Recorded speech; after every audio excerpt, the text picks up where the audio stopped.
Hello everyone, అందరు ఎలా ఉన్నారు? నేను చాలా చాలా బాగున్నాను. సో ఈ పాటికి మీకు అర్థమైపోయి ఉంటుంది, this is all about the Indus valley. So the steel cookware నేను ఎప్పటి నుంచో యూజ్ చేద్దాం అనుకుంటున్నా, బట్ నేను ఆల్రెడీ ఒకసారి స్టీల్ కుక్ వేర్ యూజ్ చేశాను, కానీ అది కింద మాడిపోవడం అలా అవుతూ ఉంటుంది. సో అందుకని ఇంకా అన్నీ అలానే ఉంటాయేమో అని చెప్పి నేను యూజ్ చేయలేదు. బట్ ఈ మధ్య ఇది బాగా ట్రెండింగ్లో ఉంది కదా ఇండస్ వ్యాలీవి, అండ్ చాలామంది యూట్యూబర్స్ కూడా దీన్ని రివ్యూ చేసి చెప్పారు కదా.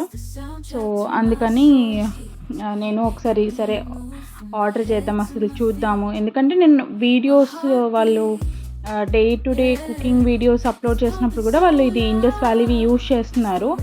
సో సో వాళ్ళైతే చెప్పారు ఇదేం అడుగంటట్లేదు అని.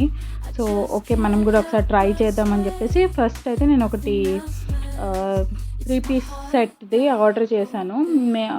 ఇండస్ వ్యాలీలో చాలా ఉన్నాయి, క్యాస్ట్ ఐరన్వి తవాస్ కానీ, మనకి ఫ్రై చేసుకునేవి, గ్రిల్ చేసుకునేవి, అలా చాలా ఆప్షన్స్ ఉన్నాయి దీంట్లో. సో ఇనీషియల్గా అయితే ఒకసారి ట్రై చేద్దాం అసలు ఎలా ఉంది ఏంటి అని. ఒక్క ప్రోడక్టే యూజ్ చేద్దాం అనుకున్నాను, బట్ సరే ఒకసారి 3 పీస్ సెట్ ఎట్లా అయినా యూస్ఫుల్ అవుతుంది కదా అని నేను ఆర్డర్ చేసుకున్నాను. దీంట్లో కొన్ని సైజెస్ వేరియేషన్స్ కూడా ఉన్నాయి. మన ఇంట్లో ఫ్యామిలీ ఎంతమంది దాన్ని బట్టి మీరు ఆర్డర్ పెట్టుకోండి. సో దాని సైజ్ వేరియేషన్స్ కూడా ఉన్నాయి. ఒక్కటి నేను ఇది ఓపెన్ చేసిన తర్వాత అబ్జర్వ్ చేసింది ఏంటంటే, ఇవి సైజెస్ అయితే చాలా చిన్నగానే వచ్చాయి. నేను ఆర్డర్ మ్యాక్సిమమే ఆర్డర్ చేశాను సైజెస్, ఎందుకంటే ఎలా వస్తాయి ఏంటో తెలీదు అందుకని. బట్ స్టిల్ నాకైతే అవి చిన్నగానే ఉన్నట్టు అనిపించాయి. ఒకటి సాస్ పాట్ ఇంకా ఫ్రై ప్యాన్ చిన్నగానే ఉంది. ఈ కడాయి మాత్రం మంచి సఫిషియెంట్గా పెద్దగా ఉంది. ఈజీగా 4 to 5 మెంబర్స్కి సరిపోయేంత మనం కుక్ చేయొచ్చు అట్ ఏ టైం. సో ఇదైతే ఓకే, కడాయి అయితే సాటిస్ఫైడ్. కానీ ఆ రెండు ఇంకొంచెం వైడ్గా ఉండి ఇంకొంచెం పెద్దగా ఉంటే బాగుండేది. క్వాలిటీ వైజ్ అయితే చాలా బాగుంది, వెయిట్ కూడా చాలా ఎక్కువ ఉంది.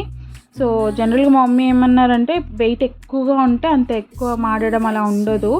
సరే ఒకసారి నేను రివ్యూ చేసిన తర్వాత తను కూడా ఆర్డర్ పెట్టుకుంటాను. సో చూడాలి, దీంట్లో వంటలు స్టార్ట్ చేయాలి ఎలా ఉందో. దాని తర్వాత మళ్ళీ నేను మీకు కమెంట్స్ చెప్తాను ఎలా ఉంది ఏంటి అని. ఈ పాటికే చాలామంది రివ్యూ చేసి చెప్పారు, బట్ స్టిల్ నేను కూడా ఒకసారి చెప్తాను కుక్ చేసిన తర్వాత. అండ్ మీకు ఇందాక చెప్పినట్టు దీంట్లో వేరియేషన్స్ ఉన్నాయి, సైజ్ వేరియేషన్స్. ఇప్పుడు ఈ కడాయి అయితే 26 సెంటీమీటర్స్ది. అలానే మనకి సాస్ పాట్ కానీ అవన్నీ ఉన్నాయి. సో మీరు చూసుకోండి, కొంచెం ఇది 18 సెంటీమీటర్స్ కంటే ఎక్కువ ఉంటే మీరు అదే ప్రిఫర్ చేయండి. ఇది కూడా ఫ్రై ప్యాన్ కూడా 24 సెంటీమీటర్స్ ఒకవేళ ఉంటే ట్రై చేయండి. Yeah, that's all. Thank you all, bye.